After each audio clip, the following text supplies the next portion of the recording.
मान लेते हैं थोड़ी देर के लिए कि मनीष कश्यप गलत है, मान लिए हम कि मनीष कश्यप गलत है, उस पे एनएसए लग गया, तो स्टालिन कैसे ईमानदार हो गया भाई? स्टालिन का जो ये बेटा है ये गलत कैसे नहीं हुआ भाई? आप कौन होते हैं सनातन पर बोलने वाले?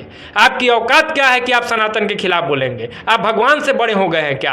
आप सनातन धर्म से बड़े हो गए हैं क्या? बनेगा तो एनएसए लगा दिया जाए, बनेगा तो एनएसए लगा दिया जाएगा, फांसी दे दिया जाएगा, उम्र कैद दे दिया जाएगा। बाहर अपने हक का आवाज उठाने निकलिएगा तो कोई नीतीश कुमार आप पे लाठी चलवा देगा, तो कोई स्टालिन आप पे लाठी चलवा देगा, तो कोई तेजस्वी यादव आप पे लाठी चलवा देगा। कानून भारत में ये देखता है क्या कि इसके बाप के पास पैसा है और मनीष कश्यप के बाप के पास पैसा नहीं है? सनकी इसलिए कह रहा हूं कि ये ऐसे लोग हैं जो धर्म के खिलाफ बोलते हैं, ये ऐसे लोग हैं जो सनातन के खिलाफ बोलते हैं, और जो धर्म और सनातन के खिलाफ अगर आप बोलिएगा तो आपको इज्जत दिया जाए, आप इज्जत की उम्मीद कम से कम हम जैसे लोगों से मत कीजिएगा। अगर ये गुनाह नहीं है जो इस मुख्यमंत्री के बेटे ने किया है तो मनीष कश्यप पर से भी एनएसए हटना चाहिए। इस बात की मांग हम लोग करते हैं। जिसके पुरखों ने देश की तमाम लड़ाइयों में अपना योगदान दिया है, उसके बेटे पर आप एनएसए लगा देंगे जो पत्रकारिता कर रहा था, और एक मुख्यमंत्री जिसका कोई इतिहास नहीं है, जिसका एक भी हमको लगता है कि पूरे खानदान में कोई सेना में नहीं होगा, वो आग लगाएगा देश में और वो बच जाएगा। नमस्कार, आप हमारा खास विश्लेषण देख रहे हैं और आज के विश्लेषण का मुद्दा है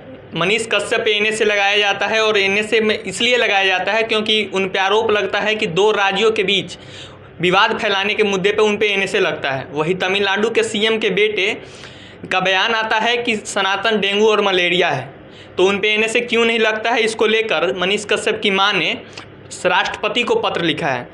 तो आपको क्या लगता है कि मनीष कश्यप की मां ने जो राष्ट्रपति से मांग किया है वो कहाँ तक जायज़ है? देखिए, मनीष कश्यप वाला जो मामला है उससे पूरा देश हमको लगता है कि रूबरू है, क्योंकि ये खबर इतना फैला और इस खबर को इतना फैलाया गया कि जैसे कोई आतंकवादी पकड़ा गया हो, जैसे कोई राष्ट्र विरोधी ताकत वाला कोई एजेंट पकड़ा गया हो, कुछ इस तरीके से उनको प्रसारित किया गया। जैसे कोई मनीष कश्यप नहीं हो, कोई पाकिस्तान का एजेंट हो, जैसे कोई मनीष कश्यप ना हो, बांग्लादेश का एजेंट हो, इस तरीके से उनके साथ व्यवहार लगातार किया गया, मीडिया में भी जो उनके विरोधी है और बाकी लोग भी है। इसी बीच उन पर एक आरोप लगा इस दौरान कि भाई दो राज्यों के बीच यानी तमिलनाडु और बिहार के बीच उन्होंने विवाद की स्थिति उत्पन्न की है, उनके कारण से हिंसा की स्थिति उत्पन्न हुई है, तमाम तरह की बातें की गई और उन पे एनएसए लगा दिया गया राष्ट्रीय सुरक्षा के मामले को लेकर कि भाई दो राज्यों के बीच इन्होंने संबंध को बिगाड़ने का कोशिश किया है। ठीक है, गरीब का बेटा है, बोलता था, पत्रकार है, एनएसए लग गया, उनके पीछे कोई बड़ा बैकग्राउंड नहीं है। अब एक और मामला सामने आया है, ठीक उसी राज्य का जो मुख्यमंत्री का एक सनकी बेटा है, उदयनिधि नाम है उनका, उन्होंने जो बयान दिया है, मैं सनकी इसलिए कह रहा हूं कि ये ऐसे लोग हैं जो धर्म के खिलाफ बोलते हैं, ये ऐसे लोग हैं जो सनातन के खिलाफ बोलते हैं, और जो धर्म और सनातन के खिलाफ अगर आप बोलिएगा तो आपको इज्जत दिया जाए, आप इज्जत की उम्मीद कम से कम हम जैसे लोगों से मत कीजिएगा। मैं हमेशा बचता हूँ, बतौर पत्रकार मैं इस तरीके के शब्दों का इस्तेमाल करने से बचता हूँ, कई लोगों के लिए नहीं करता हूं, कोशिश करता हूं कि मर्यादित रहूं। लेकिन जब आप भगवान को गाली देंगे, जब आप सनातन को गाली देंगे, जब आप हमारे जड़ और मूल्य पर वार करने की कोशिश करेंगे, तो फिर हम भूल जाएंगे कि हम पत्रकार हैं और फिर हम भूल जाएंगे कि आप मुख्यमंत्री के बेटे हैं। तो मनीष कश्यप की मां इसी बीच सामने आई है और उन्होंने एक पत्र लिखा भारत के राष्ट्रपति को, जिसमें उन्होंने कहा कि गरीब और आर्मी जवान के बेटे पर एनएसए लग सकता है कि एक बयान के कारण, एक बाइट के कारण, एक वीडियो के कारण, तो एक मुख्यमंत्री के बेटे पर एनएसए क्यों नहीं लगेगा? सिर्फ इसलिए कि वो मुख्यमंत्री का बेटा है, सिर्फ इसलिए कि वो बड़े बाप का बेटा है, सिर्फ इसलिए कि वो अमीर बाप का बेटा है। उसने जो काम किया है वो तो दो धर्मों के बीच में ये कहीं ना कहीं लड़ाई लगवाने का काम किया है, देश के शांति व्यवस्था को भंग करने का उसने प्रयास किया है। उसने ऐसा काम कर दिया है जिसका जहर सदियों तक रह जाएगा। आप वहाँ से बयान देते हैं कि भाई सनातन डेंगू मलेरिया जैसा धर्म है, इसको जड़ से ख़त्म करना होगा। इस बात को बर्दाश्त किया जा सकता है क्या? इसको लेकर आग बबूला है पूरा यह देश, हर जगह विरोध प्रदर्शन हो रहा है, हर जगह लोग विरोध प्रदर्शन में बोल रहे हैं।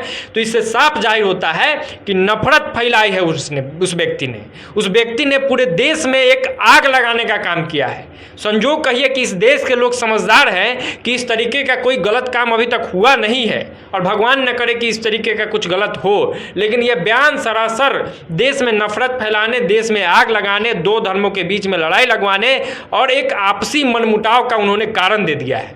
आप कौन होते हैं सनातन पर बोलने वाले? आपकी औकात क्या है कि आप सनातन के खिलाफ बोलेंगे? आप भगवान से बड़े हो गए हैं क्या? आप सनातन धर्म से बड़े हो गए हैं क्या? सनातन अपने आप में एक विचारधारा है, एक जीवन शैली है। इसे आप डेंगू मलेरिया जैसे बीमारी से तुलना करते हैं और आपकी ये औकात है कि आप सनातन को उखाड़ के फेंक देंगे। आपकी पूरी पीढ़ियाँ समाप्त हो जाएगी। सनातन उखड़ने वाला नहीं है, सनातन खत्म होने वाला नहीं है। क्या गरीब पे ही एनएसए लगाया जाएगा? क्या आर्मी के जवान बेटे पे एनएसए लगाया गया? तो वो सीएम है के बेटे हैं इसलिए उन पे एनएसए नहीं लग रहा है? फिल्म है एक, उसमें कोई डायलॉग था कि भाई अब राजा का बेटा राजा नहीं बनेगा, राजा वही बनेगा जो हकदार होगा। लेकिन ये सिर्फ डायलॉग मात्र है। भारत में यहाँ राजा का बेटा ही राजा बनेगा। गरीब के बेटे की इतनी औकात नहीं है कि वो राजा बन जाएगा, बनने ही नहीं दिया जाएगा। बनेगा तो एनएसए लगा दिया जाएगा, बनेगा तो एनएसए लगा दिया जाएगा, फांसी दे दिया जाएगा, उम्र कैद दे दिया जाएगा। बाहर अपने हक का आवाज़ उठाने निकलिएगा तो कोई नीतीश कुमार आप पे लाठी चलवा देगा, तो कोई स्टालिन आप पे लाठी चलवा देगा, तो कोई तेजस्वी यादव आप पे लाठी चलवा देगा। और इतनी लाठी मारेगा कि फिर आपका हिम्मत अलाउ नहीं करेगा कि इन सरकारों के खिलाफ आप बोल सके। गरीब का बेटा का इतना औकात थोड़ी है कि वो तेजस्वी यादव के खिलाफ बोलेगा। गरीब के बेटे की इतनी हैसियत थोड़ी है कि वो नीतीश कुमार के खिलाफ बोलेगा और बच जाएगा। और गरीब के बेटे की इतनी हैसियत थोड़ी है कि तमिलनाडु मामले में बोलेगा और उस पर एनएसए नहीं लगेगा। एनएसए लग गया, ठीक है, कानूनी प्रक्रिया है, मान लेते हैं थोड़ी देर के लिए कि मनीष कश्यप गलत है, मान लिए हम कि मनीष कश्यप गलत है, उस पर एनएसए लग गया। तो स्टालिन कैसे ईमानदार हो गया भाई?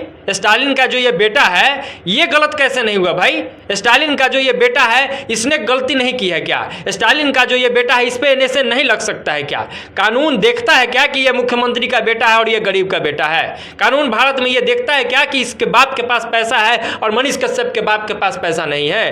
कानून भारत में ये देखता है क्या कि इसके पीछे क्या बैकग्राउंड है, इसके पीछे कितने लोग हैं? अगर कानून ऐसा ही देखता है और इसी तरीके से कानून का राज भारत में चलेगा तो फिर तो राम मालिक है, फिर कैसे चलेगा यह देश? और मुझे लगता है कि माननीय महामहिम राष्ट्रपति को इस पे एक्शन लेना चाहिए इस पूरे मुद्दे पर कि अगर मनीष कश्यप पर एनएसए लगा है और ये कंटिन्यू रहेगा तो इस मुख्यमंत्री के सन की बेटे पर भी एनएसए लगे। इसने जो आग फैलाने की कोशिश की है इसको ये सज़ा मिले और एक मैसेज जाना चाहिए कि कानून के नज़र में राजा हो चाहे गरीब हो वो बराबर है। एक मैसेज जाना चाहिए कि इस देश में कोई भी आग फैलाने की कोशिश करेगा, कोई भी नफरत फैलाने की कोशिश करेगा, वो किसी का बेटा हो मतलब नहीं है, वो जेल जाएगा, उस पर एनएसए लगेगा। अगर स्टालिन का बेटा ये उदयनिधि बच जाता है तो साफ मान लीजिए कि भारत में कानून का कोई महत्व तो नहीं रह गया है। यहाँ पे कानून चंद लोग चलाते हैं। अगर इस तरीके का चीज़ अगर हो जाएगा तो हम लोग मान लेंगे और हम लोग मान लेंगे कि फिर से हम लोग गुलामी में आ गए हैं, हम स्वतंत्र देश में नहीं रहते हैं। यही तो होगा ना, नहीं तो मनीष कश्यप पर से एनएसए हटे। अगर ये गुनाह नहीं है, अगर ये गुनाह नहीं है जो इस मुख्यमंत्री के बेटे ने किया है तो मनीष कश्यप पर से भी एनएसए हटना चाहिए। इस बात की मांग हम लोग करते हैं और इस जितना जिसको खराब लगना है लगे। मनीष कश्यप ने कोई इस तरीके का काम नहीं किया था कि दो राज्यों के बीच इस विवाद की स्थिति उत्पन्न हो जाए। उसने जो कहा था गलत कहा था क्या? नहीं पिटाता है बिहारी बाहर जाके क्या? बिहारियों के साथ बदतमीजी नहीं होती है क्या तमिलनाडु में? बिहारियों के साथ बदतमीजी नहीं हुई है क्या महाराष्ट्र में? गुजरात में नहीं भगाया गया क्या बिहारियों को? पंजाब में नहीं होती है क्या बदतमीजी बिहारियों के साथ? तो मनीष कश्यप ने अगर कह दिया तो एनएसए लगा दीजिएगा। तो आज अपने बेटे पर एनएसए लगाइए और एक मैसेज दीजिए कि आर्मी के बेटे पर अगर एनएसए लग सकता है, जो देश की सुरक्षा में वो आदमी 24 घंटा खड़ा है, जिसके पुरखों ने देश की तमाम लड़ाइयों में अपना योगदान दिया है, उसके बेटे पर आप एनएसए लगा देंगे जो पत्रकारिता कर रहा था। और एक मुख्यमंत्री जिसका कोई इतिहास नहीं है, जिसका एक भी हमको लगता है कि पूरे खानदान में कोई सेना में नहीं होगा, वो आग लगाएगा देश में और वो बच जाएगा। इस तरीके का दोहरा मापदंड, दोहरा रवैया नहीं चलने दिया जाएगा। तो आपने इस पूरे मामले को समझा। आपकी क्या राय है कि मनीष कश्यप पे एनएसए लगा है तो तमिलनाडु के बेटे पे एनएसए लगना चाहिए या नहीं लगना चाहिए?